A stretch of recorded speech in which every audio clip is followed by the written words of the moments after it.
செல்ல குழந்தையே, இன்று உன் அப்பன் உனக்கு ஒரு முக்கியமான விஷயத்தோடு ஓடி வந்திருக்கின்றேன். அந்த செய்தி என்னவென்று நீ கேள். என் தங்கமே, உன்னுடைய இல்லத்தின் வாசலில் ஒரு காவலாக நின்று கொண்டிருக்கின்ற ஒரு ஆத்மா நேற்று உன்னுடைய இல்லத்தை விட்டு சென்று விட்டது. அவர் அங்கிருந்து செல்வதற்கு முன்பாக என்னிடத்தில் ஒரு விஷயத்தை பற்றி சொன்னார். அவர் சொன்ன விஷயம் என்னவென்று நீ இப்பொழுது தெரிந்து கொள்ள வேண்டும். நிச்சயமாக உன்னுடைய கண்கள் கலங்கி விடத்தான் செய்யும். என் குழந்தையே, உன்னை அழ வைக்க வேண்டும் என்று உன் அப்பன் இதை உன்னிடத்தில் சொல்லவில்லை. உன்னை சுற்றி நடக்கின்ற விஷயம் என்னவென்று நீ தெரிந்து கொள்ள வேண்டும் என்பதற்காகத்தான் அப்பன் உன்னிடத்தில் சொல்வதற்காக வந்திருக்கின்றேன். என் பிள்ளையே, இந்த வாழ்க்கையில் நீ அதிகமாக நேசித்த ஒரு உறவு நிரந்தரமாக உன்னை விட்டு பிரிந்து விட்டது. உனக்கு இப்பொழுது கூட ஒரு சந்தேகம் வரலாம். அப்பன் தானே காவலாக நின்று கொண்டிருப்பார்கள். ஆத்மா எப்படி என்னுடைய இல்லத்திற்கு காவலாக நின்றது என்று நினைக்கலாம். என் பிள்ளையே, நீ அவரின் மீது அந்த அளவிற்கு அன்பு வைத்திருக்கின்றாய். நீ வைத்த அன்பின் பலனாக அவர் இந்த உலகத்தை விட்டு நிரந்தரமாக சென்ற பிறகும் கூட உன் மீது அதிகமான அன்பு வைத்திருப்பதனால் இங்கு செல்ல முடியாமல் உன்னுடைய இல்லத்தை சுற்றி சுற்றி வந்து கொண்டிருக்கின்றார் என்பதனை நீ புரிந்து கொள்ள வேண்டும். எப்பொழுதும் உனக்கான அன்பு கொண்டவர் உனக்கு காவலாக நிற்பார்கள் அல்லவா? அது போன்றுதான் அவர்களும் உன் இல்லத்தை சுற்றி வந்து கொண்டிருந்தார். அதற்கு இன்னொரு காரணம், நீ அவரை பற்றி அதிகமாக நினைத்து அழுததுதான்.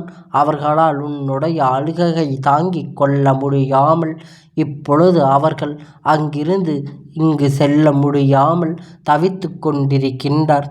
அவர்கள் ஆத்மா சாந்தி அடைய முடியாமல் உன்னுடைய இல்லத்தையே சுற்றி வந்து கொண்டிருக்கின்றார். சரி, உனக்கு பாதுகாவலாக இங்கே நின்று கொண்டிருப்போம் என்று நினைத்து விட்டார்கள். ஆனால் அதில் அவர்களுக்கு பல கஷ்டங்கள் இருந்தது. அது என்ன கஷ்டம் என்றால், அவர்கள் ஒரு ஆத்மா அல்லவா? ஆத்மாவுடைய உலகம் இங்கு கிடையாது. அதையும் தாண்டி உன்னுடைய கண்ணீர் துளியை கண்டு மனவேதனை அடைந்து உன்னை விட்டு பிரிந்து செல்ல முடியாமல் அவர்கள் இங்கே தங்கிவிட்டார்கள். சில நேரத்தில் உனக்கே அவர்கள் இருப்பது தெரிந்துவிட விடாமல் பல உணர்வுகள் தோன்றி இருக்கும். என் குழந்தையே, அப்படி தோன்றிய சில உணர்வுகளினால் உனக்கே அவர்கள் அருகில் மிக அருகில் இருப்பது போல பல உணர்வுகளை நீ உணர்ந்திருக்கின்றாய், சந்தித்திருக்கின்றாய். என் குழந்தையே, இப்பொழுது உன்னுடைய வாழ்க்கையில் நடந்த ஒரு சில விஷயம் உனக்கு நிச்சயமாக ஒரு பதற்றத்தை ஏற்படுத்தி இருக்கும். அதுதான் இந்த ஆத்மா உன்னுடைய இல்லத்துக்கு விட்டு சென்றது. ஏன் தெரியுமா? இந்த அப்பன் இப்பொழுது உன் இல்லத்தை நோக்கி வரும்பொழுது அங்கே ஒரு ஆத்மா நின்றதை கண்டு கொண்டேன். அந்த ஆத்மாவிடம் சென்று பேசிய பொழுதுதான் நான் புரிந்து கொண்டேன் அவர் யார் என்பது, எதற்காக நிற்கின்றார் என்பதை. அவர்களின் இடத்தில் சென்ற விஷயம் இதுதான். உன்னுடைய கண்ணீரை கண்டு மனவேதனையில் இங்கிருந்து செல்ல முடியாமல் நின்று கொண்டிருப்பதாக. ஆனால் என்னுடைய உலகம் இதுவல்ல. என்னால் இங்கு இருக்க முடியவில்லை. ஆனால் இவர்களால் நான் இங்கு நின்று கொண்டிருக்கின்றேன் என்று சொல்லி அழுதது. அது மட்டுமல்ல, அவர்கள் என்னிடத்தில் சொன்ன விஷயம் என்ன தெரியுமா? அவர்களின் வேதனைக்கு மொத்தமாக கொட்டி தீர்த்ததார் அவர் இங்கு விட்டு இவ்வளவு சீக்கிரமாக பிரிந்து செல்வேன் என்று நினைக்கவில்லை. என்னுடைய மனது இப்பொழுது நல்லபடியாக இந்த வாழ்க்கையில் சென்று கொண்டிருந்தது. அதற்குள்ளாகவே இந்த வாழ்க்கை என்னை முடித்து விட்டது. என்னால் இதனை ஏற்றுக்கொள்ள முடியவில்லை என்பது உண்மை. ஆனால் நான் இதிலிருந்து எல்லாவற்றையும் கடந்து வந்து விட்டேன் அல்லவா? நான் இதை நினைத்து கொண்டிருந்தால் என்னுடைய உலகத்தில் இடத்தில் என்னால் எப்படி நிம்மதியாக வாழ முடியும்? நான் இந்த சூழ்நிலையை கடந்து எனக்கென்று இருக்கின்ற உலகத்திற்கு சென்று சேர வேண்டும் அல்லவா? அதைத்தான் நான் நோக்கி நான் இப்பொழுது பயணிக்க இருக்கின்றேன். இவர்கள் மனநிலையை முதலில் நீ மாற்ற வேண்டும்.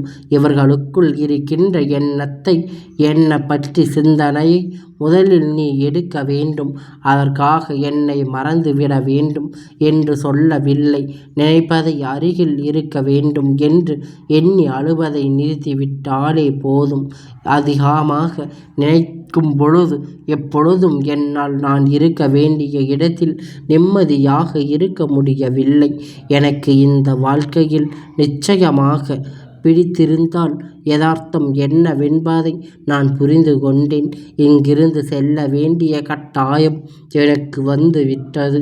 எல்லோருமே இங்கு நிரந்தரமாக இருக்கப் போவதில்லை.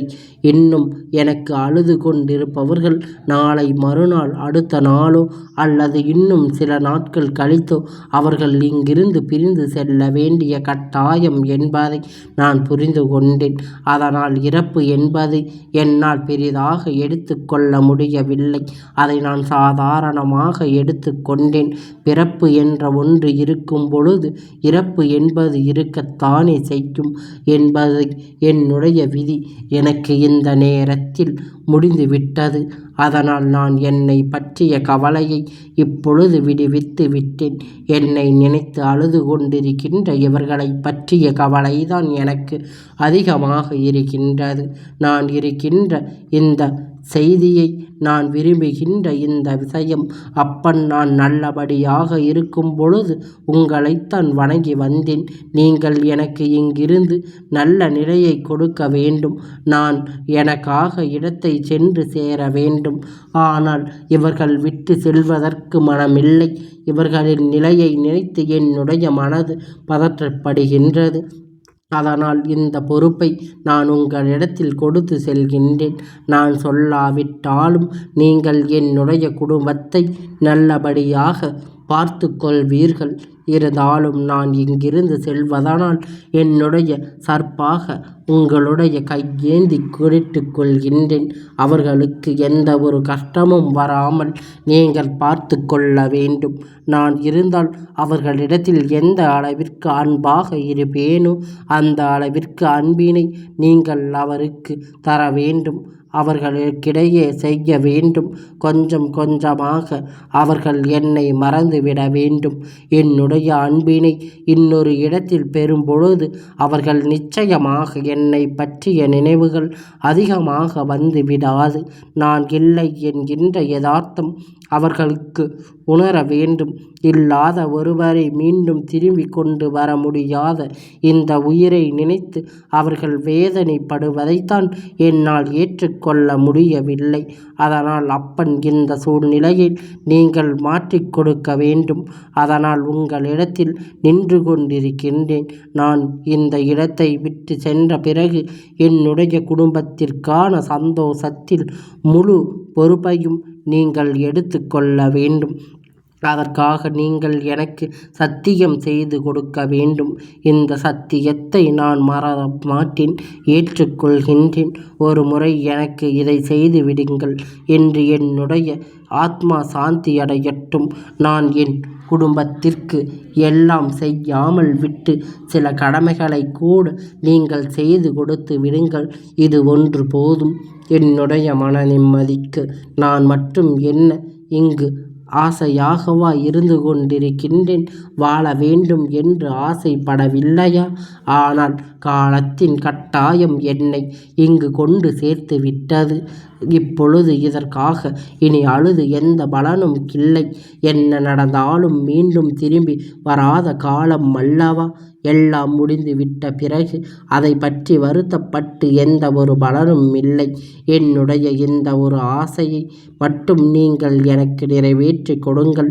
என்னுடைய குடும்பத்தில் இருக்கின்ற யாருடைய கண்களில் இருந்தும் கண்ணீரை வரக்கூடாது. நான் இல்லாத குறை அவர்களுக்கு தெரியக்கூடாது.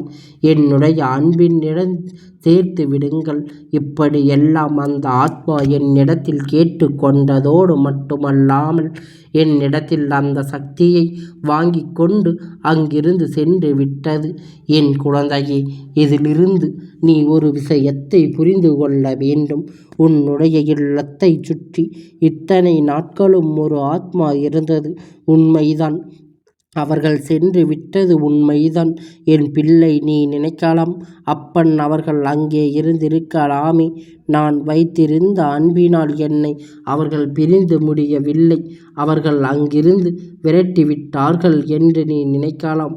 ஆனால் அப்படி இல்லை என் பிள்ளையே. விரட்டுவது என்பது என்னுடைய நோக்கம் கிடையாது. அவரவர் எங்கே வாழ வேண்டுமோ அங்கேதான் வாழ வேண்டும். தன்னால் இருக்க முடியாத இடத்தில் வாழ முடியாது. அது நல்லதல்ல. அவர்கள் நிம்மதி கிடைக்க வேண்டும். அதனால்தான் இங்கிருந்து சென்று விட்டார். என் குழந்தையே, நான் உனக்காக இருக்கின்றேன். நிச்சயமாக அவர்கள் இல்லாத இடத்தை இந்த அப்பன் உனக்கு நிரப்பிக் கொடுக்கின்றேன். இந்த உத்திரவாதத்தை நான் இன்று உனக்கு இப்பொழுது கொண்டு சேர்க்கின்றேன். நிச்சயமாக என் குழந்தை, இனிமேல் நீ கவலையை அடைய வேண்டாம்.